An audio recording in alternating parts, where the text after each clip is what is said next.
लेकिन मैं मुजाहिद साहब से एक बात कहना चाहता हूं कि जिसमें पार्टी बोल रही है कि आपके लिए लाया हूं, उसमें उसको छोड़ के आप जा रहे हैं। और जब मंदिर बनाने की बात आई तब आप थे ना, मंदिर बन गई ना, तो आप थे ना उस वक्त। आप उस वक्त आपको मुसलमान याद नहीं आया था? 370 हटाया उस वक्त मुसलमान नहीं आया था? 3 तलाक का बिल पास हो गया उस वक्त मुसलमान नहीं याद आया था? ये सब ढोको सला है और यहाँ की बदहाली है। जो हमारे एक लीडर अभी जेडीयू छोड़ के चले गए हैं, एनडीए छोड़ के चले गए हैं, उनको सिर्फ वोट लेना है।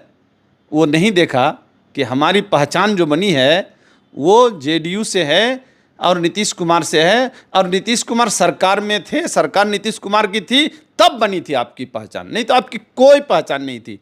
आपसे ज़्यादा तेज़ तर्रार यहाँ अख्तरुल ईमान साहब हैं, कहाँ पहचान बनी, कहाँ विकास कर पाया ज़्यादा? इसलिए कि विपक्ष में रहा मैं। और आपको भी पता होना चाहिए कि फिर 2025 में भारतीय जनता पार्टी और एनडीए की सरकार होने वाली है। ये किशनगंज है, किशनगंज में हमारी सरकार है नहीं, कभी नहीं थी।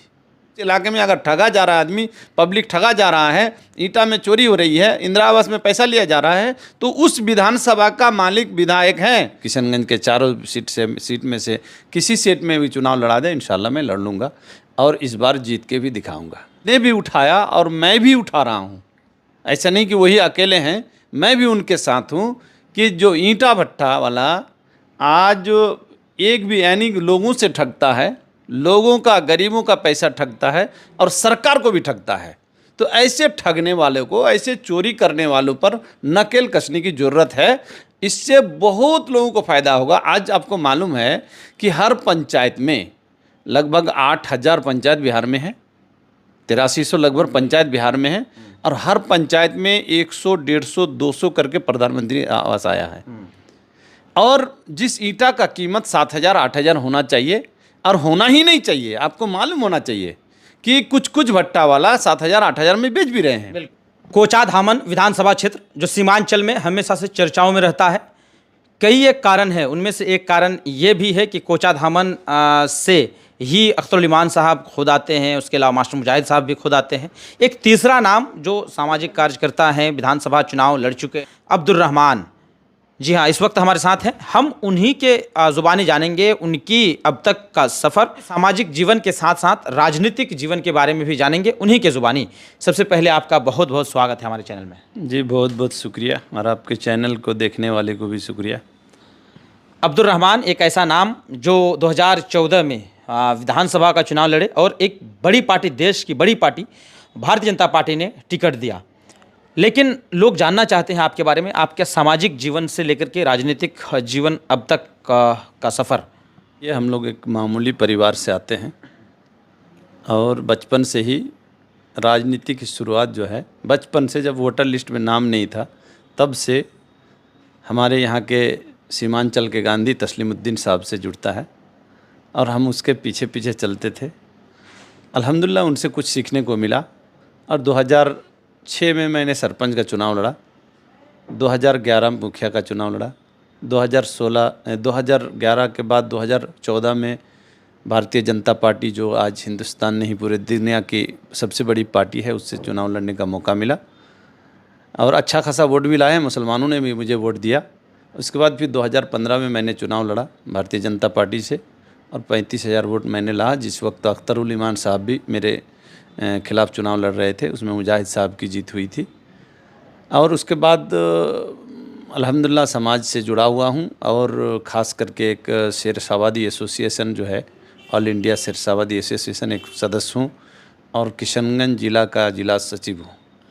2014 में आप विधानसभा का चुनाव लड़े और 2015 में भी विधानसभा का चुनाव लड़े और दोनों बार आपको भारतीय जनता पार्टी ने टिकट दिया था। जी बिल्कुल। अच्छा, अब क्या प्लान है? चूँकि अब जो एनडीए गठबंधन की तरफ जो सीट 2020 और अब तक उम्मीद थी कि जदयू को जाएगी, लेकिन अब जाकर के मास्टर मुजाहिद साहब जदयू से इस्तीफ़ा दे दिए हैं, तो कोचाधामन से एनडीए का सीट बीजेपी को जाएगा या जदयू को जाएगा, आपको क्या लगता है? देखिए, ऐसा कोई हम लोग नहीं बोल सकते हैं। पार्टी है और वो भारतीय जनता पार्टी है, इसका आप ज़्यादा कुछ नहीं, जो जितना करता है उतना पाता है इसमें। ऐसा नहीं कि आपको ऊपर से उठा के दे देगा, ऐसा नहीं, आपको देखेगा आप कितना सक्षम हैं, कितना समाज के लिए करते हैं। समाज के लिए खरा उतरने वाले को ही टिकट मिलती है। तो उम्मीद है कि भारतीय जनता पार्टी मेरे ऊपर विश्वास करेंगे और कोचाधामन दावेदारी है। अगर पार्टी चाहेगी कहीं से भी किशनगंज के चारों सीट में से किसी सीट में भी चुनाव लड़ा दे, इंशाल्लाह मैं लड़ लूँगा और इस बार जीत के भी दिखाऊंगा। किशनगंज में अब एक मुद्दा काफ़ी चर्चाओं में है, जो हर आम आदमी से जुड़ा हुआ मुद्दा है, ईंट, जो हर घर की ज़रूरत है।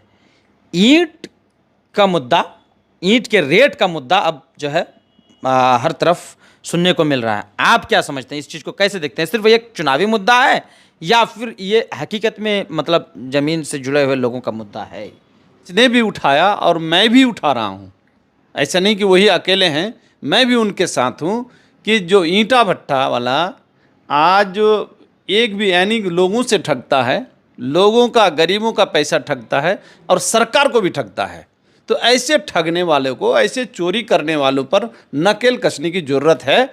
इससे बहुत लोगों को फ़ायदा होगा। आज आपको मालूम है कि हर पंचायत में लगभग 8,000 पंचायत बिहार में है, 8300 लगभग पंचायत बिहार में है और हर पंचायत में 100, 150, 200 करके प्रधानमंत्री आवास आया है। और जिस ईंटा का कीमत 7,000, 8,000 होना चाहिए और होना ही नहीं चाहिए, आपको मालूम होना चाहिए कि कुछ भट्टा वाला 7,000, 8,000 में बेच भी रहे हैं। लेकिन कुछ भट्टा वाला कोई एमएलए है तो कोई एमएलए का रिश्तेदार है, कोई एमपी का रिश्तेदार है, इसलिए ये लोग भट्टा को मनमानी तौर पर चलाते हैं। ऐसे लोगों पर नकेल कसने की ज़रूरत है। जो आवाज़ लोग नेता ने उठाया है, चाहे उसका फ़ायदा उसको मिले ना मिले वो अलग मैटर है, मिलना ही चाहिए भाई। जो जनहित में आवाज़ उठाएंगे उसको फ़ायदा मिलना चाहिए। मैं अगर अच्छा काम कर रहा हूँ, मुझे अगर फ़ायदा मिले तो इससे क्या मुद्दा है, मुद्दा कोई बात नहीं है। लेकिन ये चीज़ थोड़ा मैं मीडिया से कहना चाहूँगा कि इस मुद्दे को अगर जो जानते नहीं हैं, कोई दुश्मन है वो उठाते हैं, उठाने दीजिए, लेकिन ये मीडिया वाले को नहीं उठाना चाहिए कि ये उसको चुनावी मुद्दा है। अच्छा, मतलब हमें नहीं कहना चाहिए कि चुनावी मुद्दा है ये, है ना? बिल्कुल। अच्छा, फिर सरकार आप ही की है, माइनिंग ऑफिसर्स आप ही के हैं, डिस्ट्रिक्ट मजिस्ट्रेट भी सरकार की अनुशंसा पर ही काम करती है, नकेल नहीं कसा जा सकता है? बिल्कुल कसा जा सकता है। और उसी नकेल कसने के लिए, और एक बात तो आप जानते हैं, ये किशनगंज है, किशनगंज में हमारी सरकार है नहीं, कभी नहीं थी। किशनगंज में आप लोग एक चीज़, सरकार की बात हो रही है, मोदी सरकार, भाई हिंदुस्तान में है तो सबका मोदी सरकार है, लेकिन एक अलग से बिहार सरकार है ना, और वहीं से एक पंचायत सरकार है ना, पंचायत सरकार भवन है ना, बिल्कुल है। वहीं एक वार्ड का चुनाव करता है ना, तो वार्ड का सरकार जो है वार्ड मेंबर है, मुखिया पंचायत का सरकार है, और जिला जो है जिला चेयरमैन जिला का सरकार है, जो विधायक है उनके क्षेत्र का सरकार विधायक है, मालिक है, वो हर हाल में मालिक है। उस इलाके को कैसे विकास कराना होगा वो विधायक मालिक होता है। उस इलाके में अगर ठगा जा रहा है आदमी, पब्लिक ठगा जा रहा है, ईंटा में चोरी हो रही है, इंदिरा आवास में पैसा लिया जा रहा है, तो उस विधानसभा का मालिक विधायक है, उस वार्ड का मालिक वार्ड मेंबर हैं। तो सरकार हमारी यहाँ नहीं रही, बीजेपी की सरकार नहीं रही। और आपको मालूम होना चाहिए कि जब बीजेपी की सरकार यहाँ रही, जब बीजेपी के कोई लीडर जीते, यहाँ विकास हुआ है। अब जिंदा मिसाल है शाहनवाज हुसैन, जिंदा मिसाल। आज ये जो हमारे एक लीडर अभी जेडीयू छोड़ के चले गए हैं, एनडीए छोड़ के चले गए हैं, उनको सिर्फ वोट लेना है। वो नहीं देखा कि हमारी पहचान जो बनी है वो जेडीयू से है और नीतीश कुमार से है, और नीतीश कुमार सरकार में थे, सरकार नीतीश कुमार की थी, तब बनी थी आपकी पहचान, नहीं तो आपकी कोई पहचान नहीं थी। आपसे ज़्यादा तेज़ तर्रार यहाँ अख्तरुल ईमान साहब हैं, कहाँ पहचान बनी, कहाँ विकास कर पाया ज़्यादा, इसलिए कि विपक्ष में रहा। आप पक्ष में रह के नीतीश कुमार ने आपको विकास करने को दिया, नौशाद साहब को दिया। वो बेचारा अच्छा है, अच्छे आदमी हैं, वो समझ चुका है, सब सूझबूझ वाले आदमी हैं। उसने देखा नहीं नीतीश कुमार ने इतना काम किया, वोट नहीं डाला, पिछले बार हार गया, वो बहुत कम वोट लाया, फिर भी आज पार्टी के साथ हैं, इसलिए कि उसके अंदर सोच है कि इसी ने काम दिया है तो इसके साथ रहना चाहिए। और यही नहीं, उनको मालूम है और आपको भी पता होना चाहिए कि फिर 2025 में भारतीय जनता पार्टी और एनडीए की सरकार होने वाली है। वक्फ के मामले को लेकर के मास्टर मुजाहिद साहब ने इस्तीफा दिया, उसी विधानसभा क्षेत्र से मास्टर मुजाहिद साहब चुनाव लड़ेंगे। आप अपने आप को वहाँ पे कैसे देखते हैं उस विधानसभा क्षेत्र में? तो बीजेपी कह रही है, ये एनडीए सरकार कह रही है कि मुसलमानों के हित में लाया हूं, क्योंकि मुसलमानों की संपत्ति जो मुसलमानों के लिए खर्च होना था वो मुसलमान के गरीब खर्च नहीं कर पा रहे हैं, मुसलमान के एक भी गरीब को नहीं मिल रहा है। वो कौन लोग खा रहे हैं? बड़े बड़े धन्नासेठ लोग, पैसे वाले लोग, एमएलए एमपी, जो मुसलमानों का एमएलए और एमपी बने हुए हैं, ये लोग वक्फ बोर्ड में बैठे हुए हैं और पैसा खा रहा है। तो इस पैसे को मुसलमानों का हित कैसे हो, इसलिए इस बिल को लाया है, जो बीजेपी बोल रही है, जो हमारी सरकार बोल रही है। लेकिन मैं मुजाहिद साहब से एक बात कहना चाहता हूं कि जिसमें पार्टी बोल रही है कि आपके लिए लाया हूं, उसमें उसको छोड़ के आप जा रहे हैं। और जब मंदिर बनाने की बात आई तब आप थे ना, मंदिर बन गई ना, तो आप थे ना उस वक्त आपको मुसलमान याद नहीं आया था? 370 हटाया उस वक्त मुसलमान नहीं आया था? 3 तलाक का बिल पास हो गया उस वक्त मुसलमान नहीं याद आया था? ये सब ढकोसला है और यहाँ की बदहाली है, यहाँ की बदहाली है। ये किशनगंज हिंदुस्तान में सबसे गरीब, कमज़ोर, लाचार, कम पढ़ा लिखा इलाका ये किशनगंज है और इसको और कमज़ोर करना चाहता है, क्योंकि इनका सोच है कि गरीब लोग आगे ना बढ़े। मैं पैसा वाला हूँ, मैं ही लूटूँ, मैं ही लोगों को बहला फुसला के भटका के सरकार के साथ रहने नहीं देना है, मेरा सत्ता रहे, मैं एमएलए बन के रहूँ, बस इतना काफ़ी है। ये लोग एमएलए बन के रहने के लिए, एमपी बने रहने के लिए इस तरह की बात करते हैं। 2020 का बिहार विधानसभा चुनाव मास्टर मुजाहिद साहब हार गए, 24 का लोकसभा चुनाव हार गए, तब क्या मास्टर मुजाहिद साहब को लगने लगा होगा कि शायद अब यहाँ मेरा नैया पार नहीं लगने वाला है, इसीलिए वो पार्टी छोड़ के चले गए एक बहाना करके? लेकिन उसको तो सोचना चाहिए, हारने के बाद भी सब पर भारी थे, ये सच्ची बात थी। भारी वो अपने वजह से नहीं थे, सरकार में थे इसलिए भारी थे, उसके अपनी वजह से नहीं है। मैं तो चैलेंज करता हूँ मास्टर मुजाहिद साहब को कि आप चुनाव लड़िए निर्दलीय, आप कितने भारी हैं, कितने पानी में हैं, आपको समझ में आएगा आटा चावल का भाव। अब निर्दलीय चुनाव लड़के दिखाइए। झूठों का किसी के ऊपर इल्ज़ाम लगा देने से, नीतीश कुमार जी पर या नरेंद्र मोदी पर इल्ज़ाम लगा देने से नहीं होता है। गलती सबसे होती है, सब पार्टी से होती है, और सबसे ज़्यादा गलती तो यहाँ जिस पार्टी में जाने का कोशिश कर रहा है वो Congress, RJD. All Bihar Shershahbadi association के आप जिला सचिव भी हैं किशनगंज के, लेकिन आपके अपने कम्युनिटी में कितनी जो है ललक है, एक उम्मीद है, आशा है, चूँकि एक भी विधायक इधर से देखने को नहीं मिल रहा है। मरहूम मुबारक हुसैन साहब, शकूर साहब और मरहूम साहब के राजनीति खत्म होने के बाद अब तो सीमांचल में एक भी शेरशाहबादी विधायक नहीं बन रहा है, तो आप पर कितनी उम्मीद लगाए हुए हैं? सब कहते हैं कि मैं मुसलमानों का हित करता हूँ, ये कांग्रेस, आरजेडी, एमआईएम। बीजेपी कभी नहीं कहा है। बीजेपी का एक ही सोच है, सबका साथ, सबका विकास और सबका विश्वास। और वो एक पार्टी है, उसमें जो जाते हैं उनको सम्मान दिया जाता है, उसमें जो नहीं जाते हैं उनको सम्मान नहीं मिलती है। लेकिन ये कांग्रेस, ये आरजेडी, ये समाजवादी, ये लोग हम लोगों को इस्तेमाल किया, मुसलमानों को तो इस्तेमाल किया ही है। खास करके जो शेरशाहबादी का जो आप बात कर रहे हैं, इस बिरादरी को खास करके इस्तेमाल किया है। इस बिरादरी को जो हक मिलना चाहिए था, ये बिरादरी राजनीतिक में बहुत कमज़ोर है, लेकिन इनका वोट लिया, इनको आगे बढ़ने का कोई मौका नहीं दिया। लेकिन बीजेपी ने मौका दिया 2-2 बार, और मैं कोशिश भी कर रहा हूँ। और बिरादरी के लोग भी आज के डेट में अल्हम्दुलिल्लाह बहुत हद तक समझ चुके हैं, क्योंकि कम पढ़े लिखे लोग थे, समझ नहीं पा रहे थे, इसको इस्तेमाल कर रहे थे। अब इस्तेमाल होने वाले नहीं हैं। अब्दुर्रहमान ही नहीं, हमारे जैसे हज़ारों अब्दुर्रहमान पैदा हो गया है कि अपने हक को लेने के लिए तैयार है इस वक्त।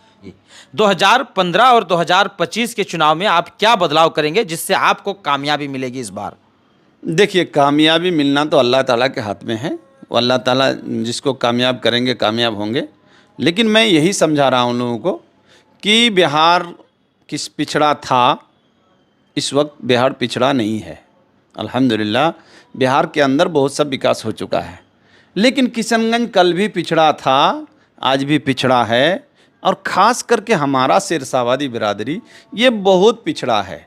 तो पिछड़ापन को दूर करने के लिए तालीम से तो जोड़ना ही होगा, ये तो फ़र्ज़ है, मुसलमानों के लिए फ़र्ज़ है। लेकिन हम लोग उस फ़र्ज़ को छोड़ चुके हैं, तो उस पे तो ध्यान देना होगा।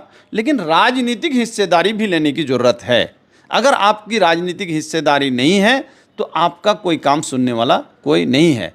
इसलिए मैं बिरादरी को, कौम को, इलाके को, किशनगंज वासियों को मैं यही कहता हूँ और कह रहा हूँ कि जिसकी जब सत्ता रही वो विकास किया, हम लोग सत्ता से दूर रहे, हिंदुस्तान से दूर रहे। हिंदुस्तान के नक्शे में विकास किया हिंदुस्तान, लेकिन किशनगंज में विकास नहीं किया। इसलिए मैं लोगों से ये कह रहा हूँ कि एनडीए की सरकार है और मोदी जी 2029 तक है। भाई अब बाद में क्या होगा वो अल्लाह जाने। मोदी जी 2029 तक तो हर हाल में हैं और फिर बिहार में सरकार आने वाली है एनडीए की, इसमें कोई दो राय नहीं। जो जितना जो कर ले 100%, इसमें 1% भी शक नहीं है कि सरकार नहीं आएगी। तो सरकार जब बिहार में बीजेपी एनडीए की है तो आप सरकार के साथ रहिए, यहाँ से विधायक जिता के भेजिए, तब आपका विकास होगा, आपकी बदहाली दूर होगी। यही मैं कहता हूँ लोगों को। लोग अगर अच्छा समझेंगे तो वोट डालेंगे, विकास होगा। नहीं समझेंगे तो हम लोग क्या कर सकते हैं, हम ये समझा ही ना सकते हैं। बहरहाल आप देख रहे थे सच्ची बात मीडिया। सच्ची बात मीडिया में इस वक्त हमारे साथ थे किशनगंज के कोचाधामन विधानसभा से बीजेपी से 2 बार चुनाव लड़ चुके अब्दुल रहमान साहब, और हमेशा राजनीतिक और सामाजिक जीवन लोगों से जुड़े रहते हैं, राजनीति करते हैं और विधानसभा की चुनाव भी लड़ते आए हैं। इस वक्त हमारे साथ थे, अपनी बात बेबाकी से रख रहे थे। बाकी चीज़ें आप इस वीडियो में आपने देखा। आप हमारे साथ जुड़े रहिए। सच्ची बात मीडिया के यूट्यूब चैनल को सब्सक्राइब करिए, फेसबुक पेज को फॉलो करिए, ताकि असली खबरें हम आप तक पहुंचाते रहें। धन्यवाद।